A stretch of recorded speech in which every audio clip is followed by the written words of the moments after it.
So a really cool feature that's available with ALLDATA are labour times now, direct from the manufacturer.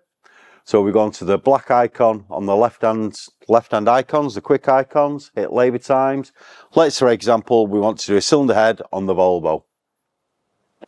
So we go to drive, because obviously it's part of the powertrain. Go to engine.